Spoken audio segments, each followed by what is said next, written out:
This is At Ease, the military podcast of Thomas Nelson Community College. I'm Gary Pounder. And on this edition of the pod, we're going to be talking about education and training programs for members of the U.S. Army. As you may have heard, there's been a lot going on in the world of Army voluntary education over the past year. The service rolled out a new educational portal. There have been some problems with that system, and efforts to fix the issues are still ongoing at the present time. But despite all those difficulties, soldiers still have great opportunities to pursue off-duty education and training. And joining us with advice on how soldiers can do just that is Mr. Don Gallimore. He's the lead education services specialist at the Army Education Center at Fort Eustis. And our conversation with Don begins in just a moment. But first, a message for those of you who plan to leave the service in the coming months. How would you like to earn an in-demand skill before you enter the civilian job market and do that with virtually no out-of-pocket cost? I'm referring to the SkillBridge Welding Training Program at Thomas Nelson. Now, as the name indicates, it's part of the military SkillBridge program, which allows transitioning personnel to spend up to 16 weeks in an education, training, OJT, or credentialing program during their last 6 months on active duty. It's aimed at helping you acquire new skills and enhancing your employability in the civilian world. Now, the welding program at Tncc is only 5 weeks in length, and you can choose from morning, afternoon, or evening sessions.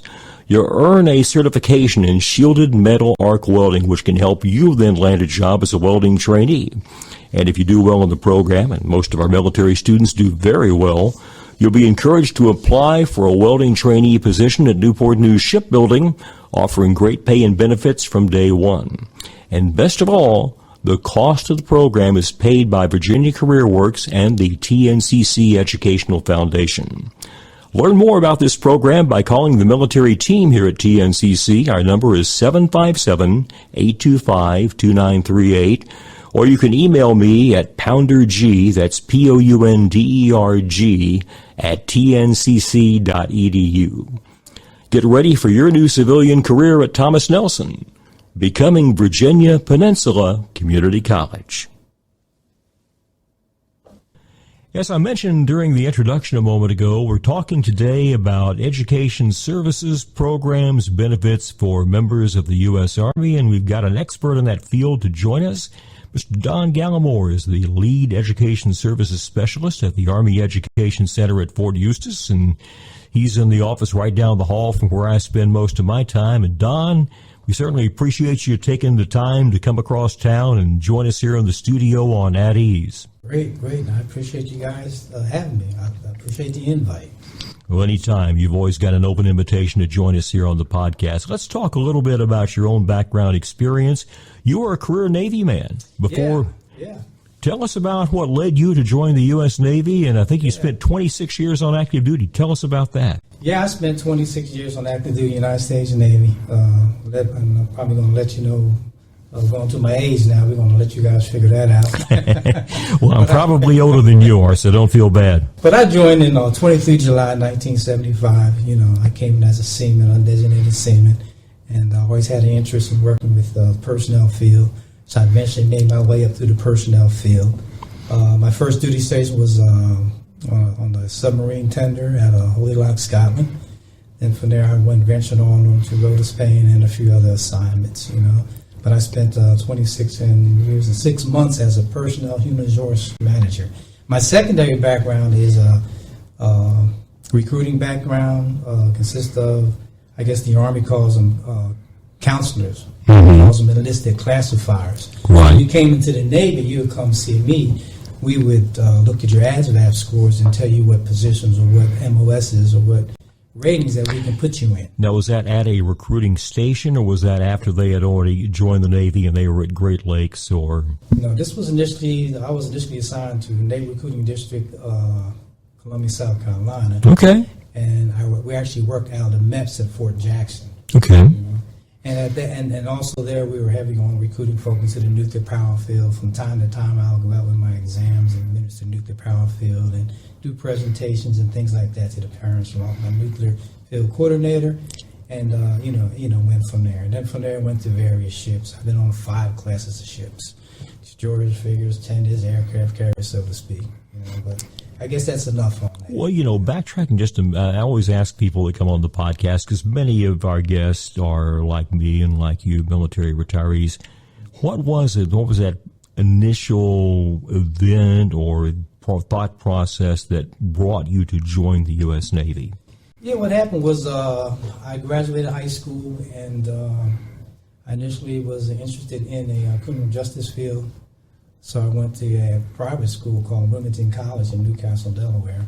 It didn't work out too well for me. So my dad grabbed me off to the side and said, "Hey, I think you spent enough time wasting your time." And to be honest with you, he took me down to the recruiting station, and it was it was a good experience, and I never looked back. Yeah. And then after I got into school, after I got into the military, I realized that education is the key to success, and I need to get back involved in my studies. Now, I'm guessing you actually began your education while you were on active duty in the Navy. Talk about that and the difficulty that is sometimes encountered in trying to balance a Navy career or any military career, family life, and pursuing your education. Yeah, that's good, because when I was assigned to an aircraft carrier, we would go out 6 and 7 months at a time.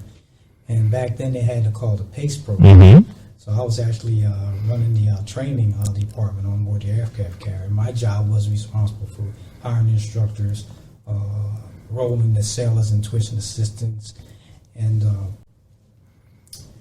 processing the payments and processing the grade slips and coordinates with the instructors. So that's kind of how I fell back into the field education. While I was in Fort Jackson, I think I was going to Midlands Technical School.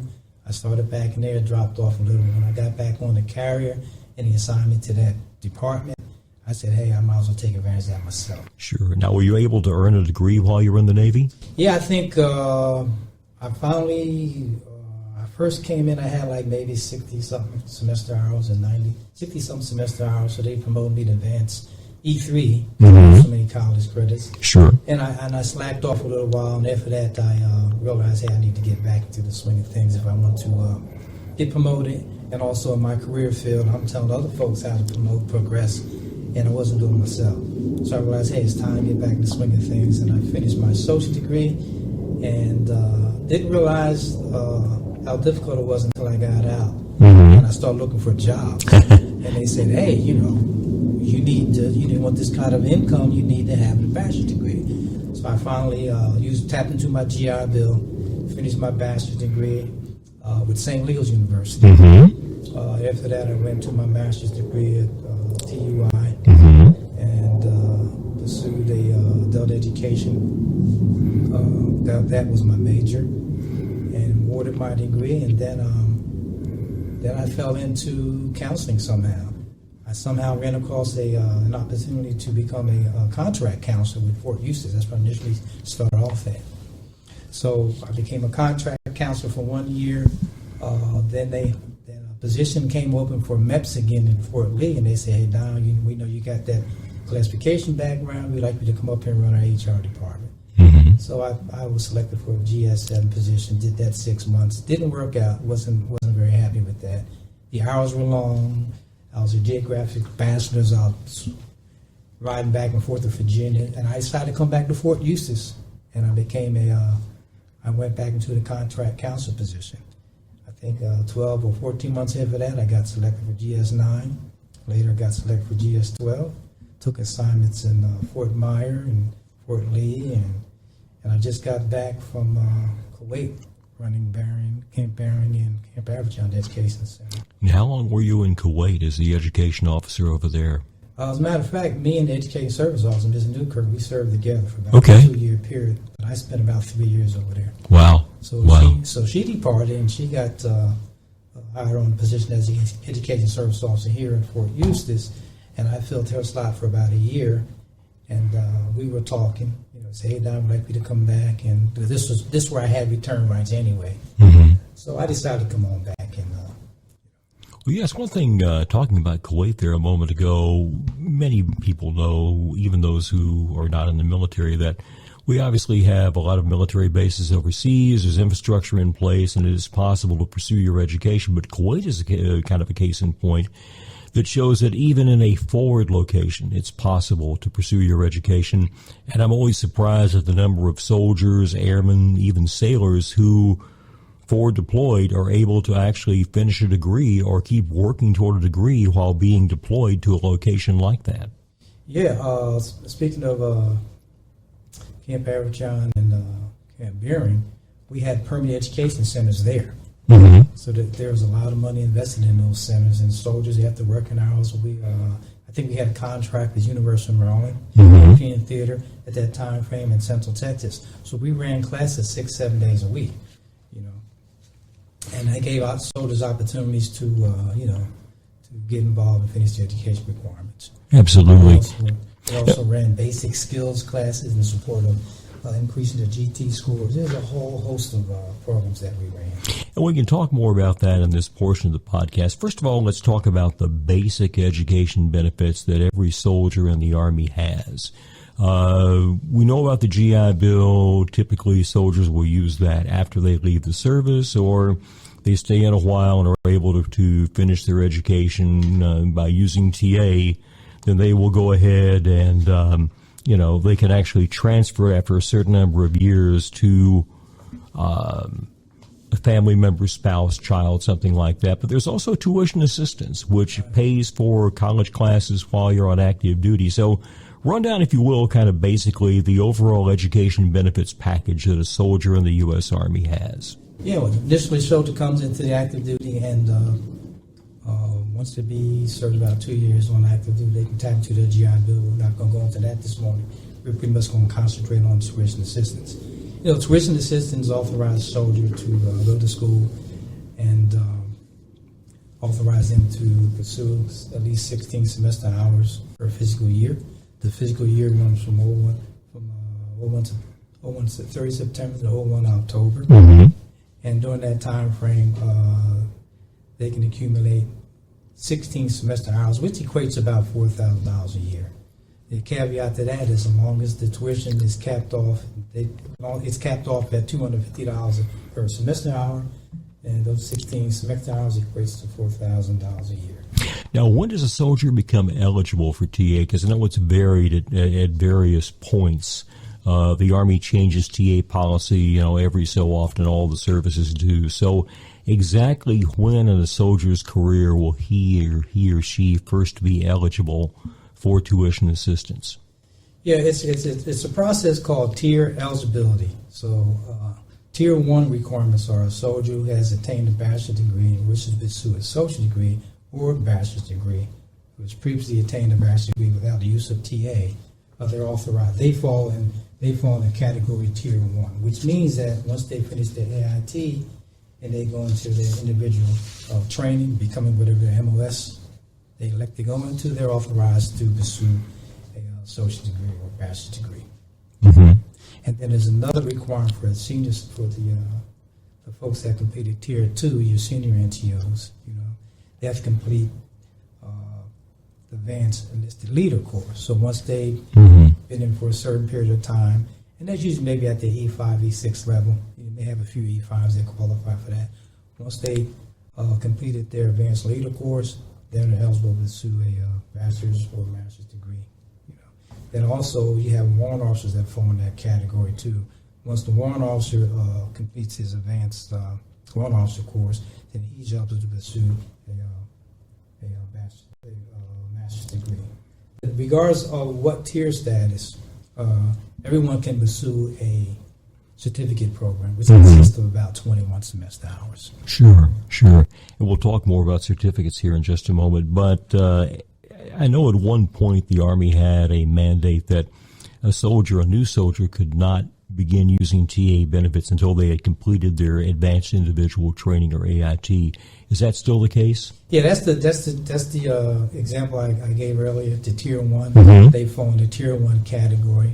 And once they completed that, then they're eligible to pursue a associate degree and a bachelor's degree. Now, there's some other caveats to that. Suppose they came in with the bachelor's degree and didn't use tuition assistance to obtain that. Then those individuals individuals fall under exception to policy program. And we'd like for them to come in and speak to us rather go further into that. And obviously the Education Center should really be their first stop when they start thinking about and formulating a plan for their off-duty education. And let's talk about that for a second, too, because you see a lot of new soldiers who are wanting to use their education benefits. Maybe they haven't been in college classes before. Talk about how you sit down and work with them and some pointers you give them in terms of formulating their overall education plan. Yeah, glad you brought that up, Mr. Brown, because the Army Regulation 61 Tech 5 indicates that all new soldiers coming into the Army are required to see professional education counselor.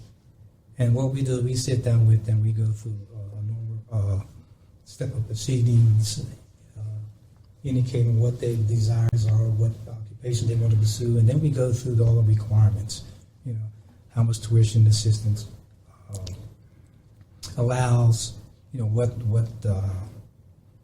programs that they're interested in. Then we sit down and we go through the procedure of actually giving them a step-to-step guide on how to apply for their tuition assistance. And as you know, that Army Ed system went away quite some time ago. Now the new system is Army Ignite system. And we were talking about in the intro here to the podcast, Ignited came on board March of last year. There have been a number of problems with the system. They're working very hard to correct the problems right now. Do you think some of the issues that Army Ignited has had, do you think that has deterred or maybe kept some soldiers from pursuing their education? And for soldiers who have heard some of the negative things about Army Ignited and they're a little bit hesitant to start taking classes, what kind of advice would you offer for them? Yeah, the best advice is, like I mentioned, take advantage of the opportunities and professional counsel that we have. Our office hours are Monday, Tuesday, and Wednesday from 8 to 1600. Thursday we open up from 1300 to 1600. On Fridays we open back again from 8 till 1600. We offer weekly Army education briefings every week at 10 o'clock in the building. We have unit briefings, which I'm available, my counsel available to go out to administer those briefings. We also encourage them to come into the briefing, or if their computer's swab, we go into the system, log into the Army Ignite system, and start applying for your benefits.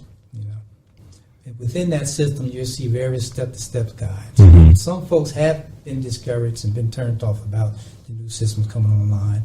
But that's why we offer briefings. We encourage them to come in and sit down and talk. Sure. I should point out, too, that schools that are a part of the Army education system, to include Thomas Nelson, we're doing all that we can to help students out. Because of some of the issues with Ignited right now, for example, we're still submitting TA requests, course enrollments for our soldiers that are taking classes with us. And again, it's something we're glad to do, and, we're all trying to kind of work through this thing together. And eventually, they're going to get it right. And in the meantime, as you point out, for a soldier who is looking to continue their education, now is a great time to get into school because the Army's giving you $4,000 a year. That's money on the table. And as I always tell the students that come to see me, the troops that come to see me, if you don't use it, somebody else will. That's right. That's right. So you should take advantage of it. Absolutely. Absolutely. Now let's go back to the education plan. As your counselors are talking to a soldier and helping them get on track with their education benefits, what are some of the things you tell them to look for in terms of selecting a program, in terms of looking at and finding the right school for them, and also, too, in terms of best managing those TA benefits? Yeah, the best thing to do is first you want to initially start off and you want to apply for your tuition assistance benefits. You go on to Army Ignite, you log in, create a username and password. One of the key things is that you make sure that you use your Army email address. That affiliates your eligibility to your authorized use tuition assistance. And that system's tied into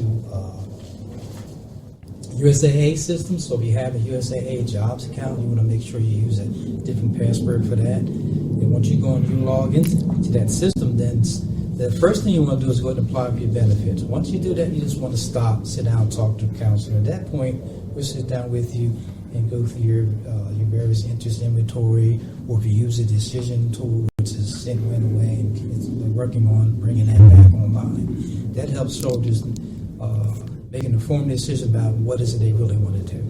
I think you heard the interest inventories where they go and they say, "Is you rather work with your hands, or you rather, sit in an office, or you like doing mechanical things, or electronic interests, or medical fields, whatnot. And once they answer those questions, they give them a breakdown. Hey, based on how you answer these questions, we've seen there's an interest in these fields. And we're talking about those career fields. And some soldiers say, no, I don't want to do that.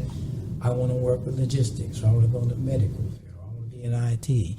And then we go through the various schools that we have partnerships with, and then we go through various accreditations. We want to make sure that we make them aware of the accreditation rules and regulations. And that really is an important point. And what do you tell them about accreditation? Because you find schools going in one or two categories, regional accreditation versus national accreditation.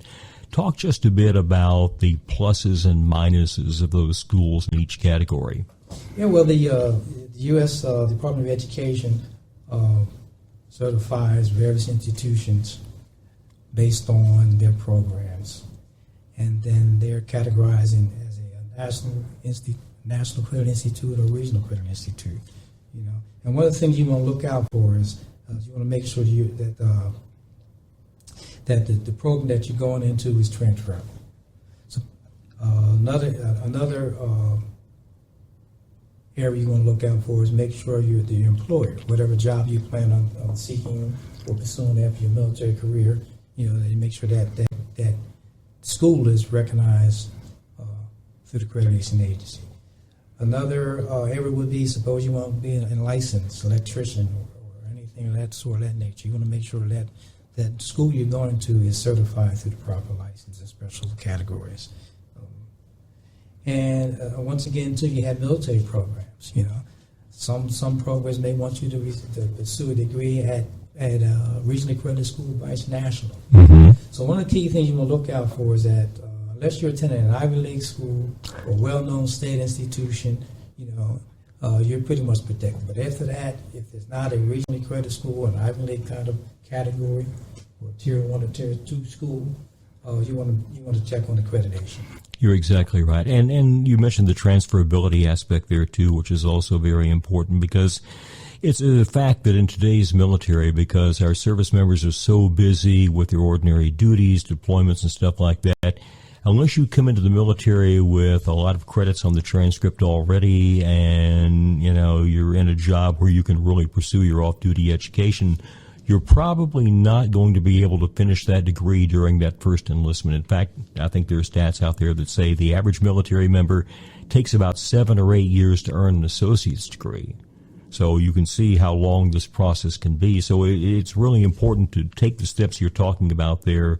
Develop a good plan, realize you're going to do this kind of in small bites and work toward that overall goal. But again, look for a school that has programs where those credits you earn are going to be transferable into a 4-year college or institution. And I should point out here at Thomas Nelson, like all the community colleges here in Virginia, we have a guaranteed transfer agreement, so that if you complete your associate degree at Tncc and then you meet the requirements for entry at one of the 4-year state schools here in Virginia, whether it's Tech, UVA, George Mason, ODU, your acceptance is going to be guaranteed. And if you're planning on staying in Virginia, pursuing your education here, that can be, a real strong selling point. But at the same time, realizing that military folks do move around a lot, being able to transfer those credits from a school in Virginia to a school in California or a school that's serving a base overseas, also very important considerations as well. Yeah, it is. I'd like to bring up to the fact that, now you mentioned transfer credits and things of that nature. That's why it's very important for them to take a look at their joint transcript requests. Army regulation indicates that once a soldier has pursued six semester hours, or he accumulated 9 semester hours at one or two more schools, is required for the institution to evaluate that JST. Exactly. It's not mandatory that they give them all the credits, but it's mandatory that they evaluate it. But that's also something the soldier can do in terms of shopping around for schools, because many schools will do unofficial, even official evaluations before the soldier reaches that 6 or 9 hour threshold. So you can go to a school and say, hey, can you do at least an unofficial evaluation on my joint service transcript, maybe a civilian transcript if you were attending college before you joined the Army, and then just see how many hours of credit they may give you. And if a A school is going to say, hey, we can take 20 hours off your JST or your civilian transcript or a combination thereof. And the other school saying, well, we really can't give you any hours of credit. You know, that ability to kind of start a little bit further along in the process, that can be a very important consideration for that soldier as they develop their education plan. Yes, and the Army has realized that, so in partnership with a lot of universities throughout the country and colleges, and some of those universities allow a lot more credits than others.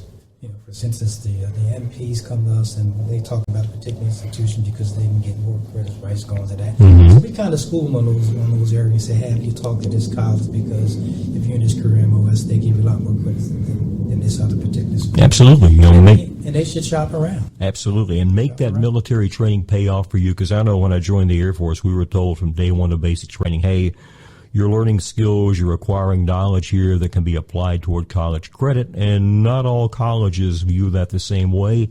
Some, as you say, are much more generous in awarding credit for military training and education. Some will not give you much of anything, and for some, you know, it really depends on that MOS rating or AFSC.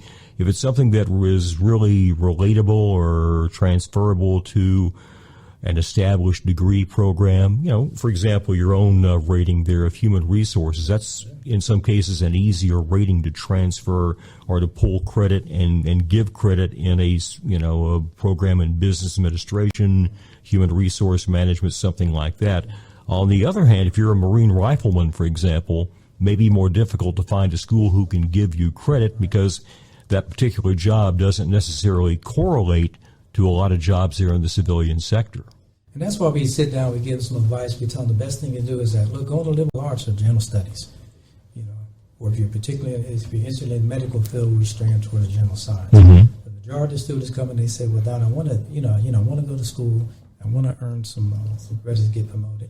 At the same time, I want to save my GI Bill, and I'm not sure just what I want to pursue yet. Sure. We tell them just going to a liberal arts degree, the general studies degree, you're probably going to get a lot more credits off of your JST, mm-hmm. Based on going to that particular curriculum. And you're building a foundation. Yeah. Because a liberal arts degree, again, can be a foundation at the associate's level for a wide range of bachelor's degrees. And again, what we tell students who come to see us, military students, is, again, you're doing this in step, you're doing this in stages, and it's going to take you, it may take you a while, but you're going to get there. Just keep working toward that goal. We'll continue our conversation with Don Gallimore of the Fort Eustis Education Center here in just a moment, but first, this reminder. Make 2022 the year you start, continue, or finish your education. And at Thomas Nelson, we're ready to help. We've been educating members of the military community for over 50 years. We've got more than 80 degree and certificate programs, and many of those you can do completely online. And we're very affordable. Let's say you're using your tuition assistance benefits. Well, you automatically receive a tuition discount no matter where you're stationed in the military. And of course, the credits you earn at TNCC will easily transfer to other colleges and universities. In fact, we've got articulation agreements in place with over 40 other institutions. Learn more about how we can help you achieve your educational goals. Visit tncc.edu/military, or if you prefer, you can contact the team that handles active duty, Guard and Reserve personnel, and military spouses. That number, 757-825-2938. And if you're using VA benefits, contact the VA team at 757-825-4075. Success, it's closer than you think. At Thomas Nelson, becoming Virginia Peninsula Community College. Now, some other things I want to cover with you during the podcast here today. We always talk about college degrees being a goal for folks in the military, and certainly it is. But in recent years, the Army in particular has been placing a lot more emphasis on credentials and certifications. Why is that? And why can a credential or certification make more sense and be more attainable for a young soldier? Yeah, I remember a few years ago, the Sergeant Major of the Army was really putting a push on the Army offering credential programs. So that is an excellent opportunity to if you like your career field, to get promoted. If you're not too happy with the career field, you want to pursue something different, that avenue is available to you. The the same opportunities that are available for tuition assistance tie over into the credentialing program. You know, what's so great about that program is that suppose you had a student that was pursuing a general studies degree at Thomas Nelson Community College, and you want to pursue a certificate as an electrician or a mechanic or something like that. He can pursue that at the same time frame while he's pursuing that general studies degree, provided he had the time. Mm-hmm. You know, suppose he wants to get an IT cert rather than going to a college program. That opportunity is available to him. You know, the Army is really unique in that aspect, too. The Army has actually put this into a formal program called Credentialing Assistance, where, as you point out, that $4,000 a year that you're getting in TA money can now be applied to approved non-credit programs. So like you said, if you want to get that certification as an electrician, plumbing, some other skilled trade, you can do that, or you can apply it toward IT credentials. So if you're an Army IT specialist and you want to get your certification in cybersecurity, well, you can now use the TA money for non-credit programs that prepare you for certifications like Security Plus, Network Plus, CISSP, things like that. And the Army is unique, again, because the other services don't have that option for their troops right now. So I guess you might say that it's easier for a soldier to earn that credential or certification in the Army than it would be the other branches. Well, I've been out of the Navy for quite some time, so I can't really speak to the Navy. But also that IT may have the knowledge already, or someone else may have that knowledge. Absolutely. So they have two opportunities. They can actually go in and apply to get the license for that particular program paid for. The funds come out of tuition assistance. Sure. Or if they want to go into take an entire program as a whole, going to take the IT certification, and if that, all your fees, your books, and your tuition is paid for on top of the cost for the examination. So that is an excellent program.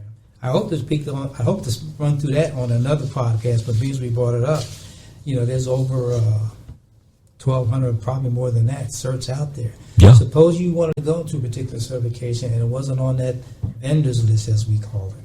And we briefed this during our in process and briefings and Army night briefings. If you have a particular school, like we said, Gary, we know you have a lot of trades. You have a lot of trades and vocational programs down there. Why are you guys not offering the credentialing program? So you and I talked about that. We're going to look at that, and that's going to afford soldiers a lot more opportunities to pursue a lot of the vocational certs that you have. Absolutely. And you made a very good point there a moment ago, Don, in pointing out that in some cases these certifications not only prepare you for the credential, the certification, the licensure, whatever, but in some cases they also award academic credit. So you can prepare for certain IT certifications by taking preparatory classes at a place like Thomas Nelson, and not only is it getting you ready or helping you prepare for A+, Network Plus, whatever the cert is you're trying to pursue, but it's also going to give you academic credit that you could apply toward an IT degree. So you're kind of filling up both buckets there at the same time and using the same dollars to do that. And that, again, is a really, really great feature of that credentialing assistance program. Yeah, we'd like to put that out. There's a lot of soldiers that I spoke to during the time I've been back and while deployed weren't aware of this program. Mm-hmm. You know, so we incorporate that into our Army night briefings and our unit briefings. You know, a lot of folks are just shocked on, wow, you know, I can do that. Sure. We have some folks that even put in for airline pilot programs. We got that paid for. Mm-hmm. You know, so there's a whole host of programs that you can go into. And one soldier came in last week and wanted a particular program and it wasn't available on the vendor list. So we said, hey, talk to the school. You know, have them submit the documents, get it reviewed by INCOM and powers that be. If it gets approved, then, you know, just take it from there. Sure. You know? And in that same vein here, as we're talking about credentials and certifications, other options out there too, obviously young soldiers, even those who've been in the Army for a while, have a lot of options to choose from. And of course, we've seen in terms of the TA program, there's been a big move to online education over the past 10, 15 years. In fact, the most recent data I saw is something like 85% of all the TA dollars spent by DOD are going toward an online program. So when you have a soldier come to you and they're trying to weigh, do I want to do this program online versus in residence, kind of take us through the counseling process, the advice you give them in making that very important decision. I guess first thing we're going to take a look at what program that they want to go into. Some soldiers come in, they may be a mechanic, they want to go into the IT field. And I say, well, we want to take a look at their background, a few other courses that they might have had in high school, and have them do the interest inventory assessments so we can kind of trigger them towards the right direction. And, start them off slow. Sure. There's a lot of things going into, a lot of time involved in going into pursuing a degree, so we're going to make sure we counsel them correctly and put them in the right path. In some cases, you have young troops that have never been in college before. In some cases, perhaps they thought in high school, for whatever reason, maybe I'm not college material, I'm not ready for it. Now they get in the military, master some really complex skills, you're doing well, and realize, hey, college is a logical progression for me. But again, if you've not taken a college class before, maybe the ideal place to start is going to be in a classroom or maybe at a hybrid setting where you're meeting in a classroom at least one day, one night a week, and then everything else is online. And then if you do well in that kind of environment and you get accustomed to that college environment, then maybe that's the right time to move into online learning. Yeah, a lot of times we tell them to take advantage of the college placement test. A lot of schools offer math and English college placement tests. Kind of take advantage of that and see where you are. Take small steps. If you place accordingly, then we can put you in that level of math and English that you might need to be successful. So we kind of speak on those terms and say, hey, let's start off slow. Let's see just where you're at. Let's take a college placement test and just see where we can place you at so we can set you up for success rather than put you in the program where we know you're not ready. Sure, and we offer placement testing here at Thomas Nelson, as do other schools as well. So between the placement testing you can take at the Education Center, what you can get here with us, you can get a pretty good feel of where is going to be that right starting point for you in your college career. Now, we were talking earlier about getting credit for your military training and education. There's also another option or tool available for military students, and that is CLEP and Dante's testing. If you can, talk about that for a few minutes. Yeah, the College Level Placement Examination Program is a group of standardized tests created and administered by the College Board.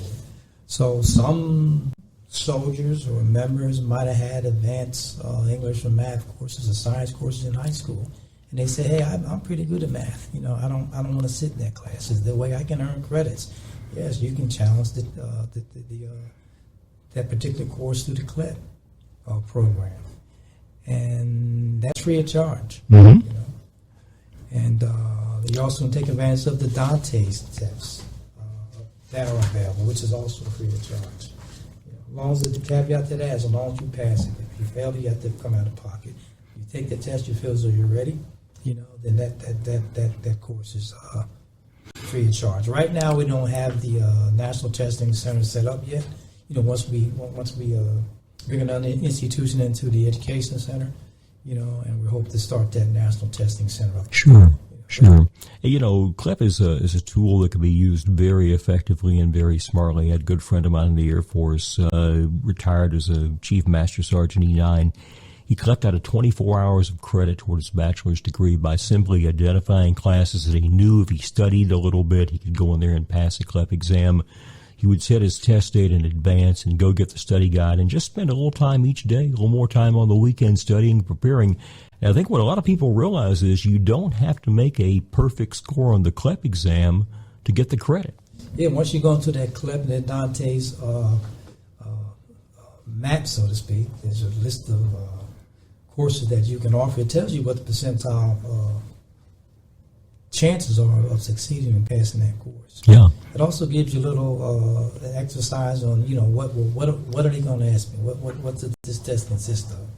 And like you said, go to the library, pick up a little book or so, and sort of whatever you're studying, sort of math, science, or whatever, and brush up on a little bit, and just take a stab at it. You can Absolutely. on how many courses that you can pass and apply those towards your degree. And like you said, you get the credit, and the score you make on the exam never shows up on your transcript. You just now got 3 hours in psychology, sociology, calculus, whatever, and it puts you that much closer toward achieving your educational goal. In the time we got left here, Don, I want to talk a little bit about what I call the education mindset. In your many years of counseling military members, do you encounter a fair number of troops who say, well, you know, I know how important my education is, but, hey, I've got this GI Bill. I'm just going to wait until I get out and do it all with my GI Bill. What is your response to somebody who says, I'm going to put it off and just do it all when I get out using my GI Bill benefits? Yeah, I try to sit down and talk to the new troops and folks in that mindset. I said, let's take a look at the math.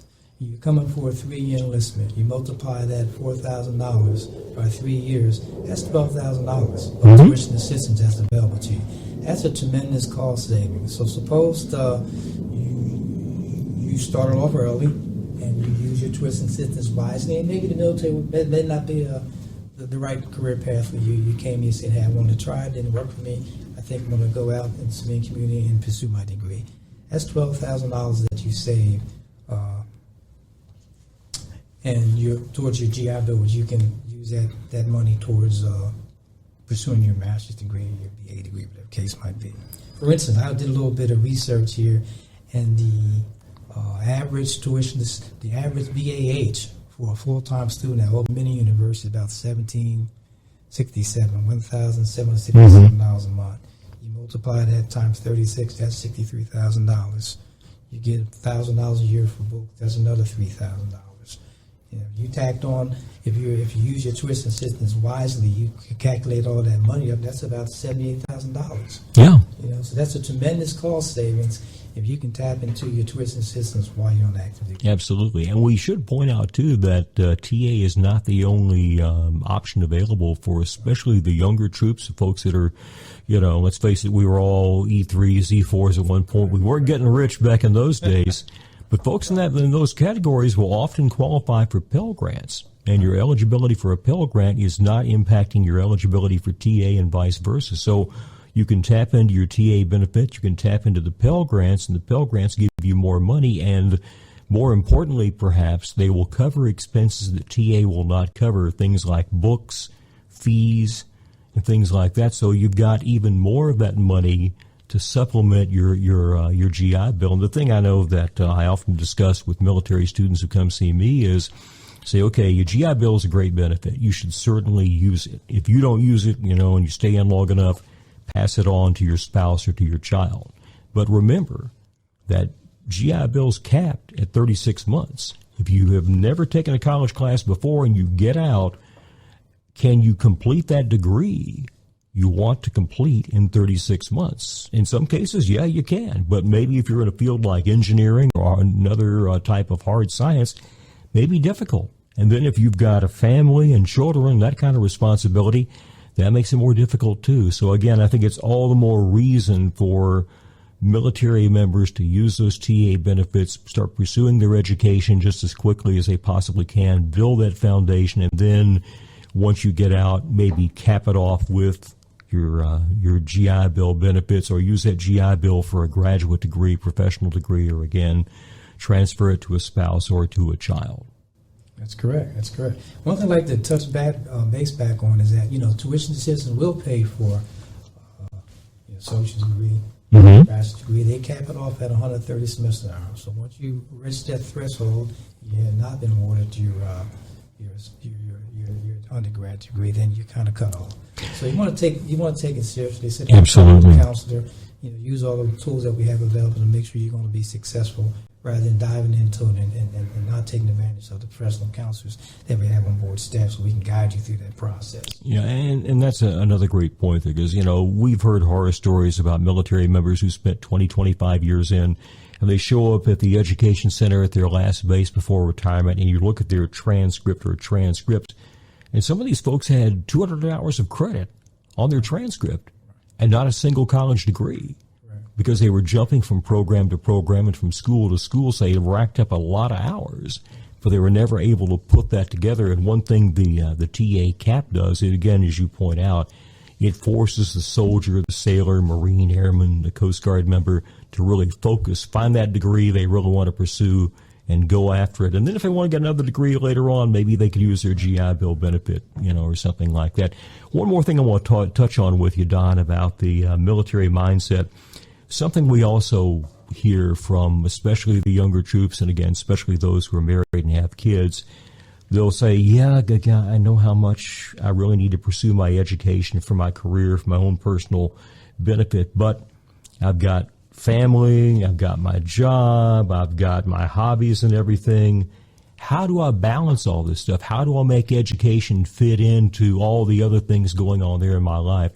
What kind of advice do you give someone who gives you, basically that line of thinking? Yeah, the best thing to do is that, avoid multitasking, avoid any distractions.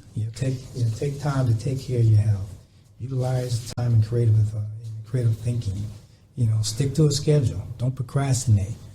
So sit down with, if you're married and you have children or something, you're pursuing college, you want to sit down and talk to the wife and plan your schedule out. If you have a duty day, you're going to be on watch and you have time to pursue those studies, maybe you map that one day out of the week that you can sit there and concentrate on whatever reading materials or assignments that you may have come up. You have to kind of map out, your curriculum along with your family life and your military duties, and kind of come up with a schedule. There's some sites that you can go into and log into, and they will tell you how to set up that time schedule, what you need to do, how many hours you need to pursue in support of a 3-semester hour credit course, whatever. So, and once again, come on, sit down and see one of our counselors, and we can guide you through some of those steps. Absolutely. And give you some recommendations based on experiences that they went through. And once again, for soldiers here in the local area, how can they get in touch with you and your staff at the Fort Eustis Education Center? Yeah, glad you brought that up, Gary. I guess one of the most important things I'd like to go back on, and we didn't talk about that much, is that the most important thing when you log into and you apply for your tuition assistance benefits, you must be aware of the Statement of Understanding. That spells out all the rules and regulations that you have to comply with. Now back to the question.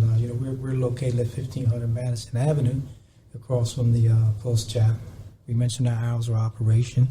You can also reach out and call my front desk at 757-878-2083, and we can put you in touch with the counselor, whether that be remotely or you want to come and make an appointment.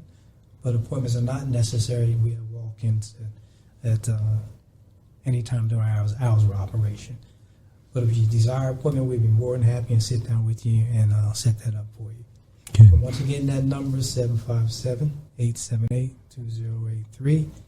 And one of the key things that we wanted to touch on today was to kind of let students know that the upcoming March term is upon us, and we like to let folks know, the audience know that, hey, let's take advantage of all the opportunities that are available to you. Let's get in and let's apply for your tuition assistance benefits. That's the best thing you can do. Take that first step. Advance your career. Advance whatever education endeavors you have in mind. Don, again, thank you so much for taking time to join us here on At Ease. We appreciate all you're doing for the Army population out there. Continued success to you and your civil service career, sir. Proud to serve. Thanks for having us. That's Don Gallimore. He is the lead education services specialist for the Army Education Center at Fort Eustis. Again, you can reach him at the Education Center. They're on post. Great programs out there, and if you're a member of the U.S. Army, you need to take advantage of them. And once again, this has been At Ease, the military podcast of Thomas Nelson Community College. I'm Gary Pounder. Thanks for listening.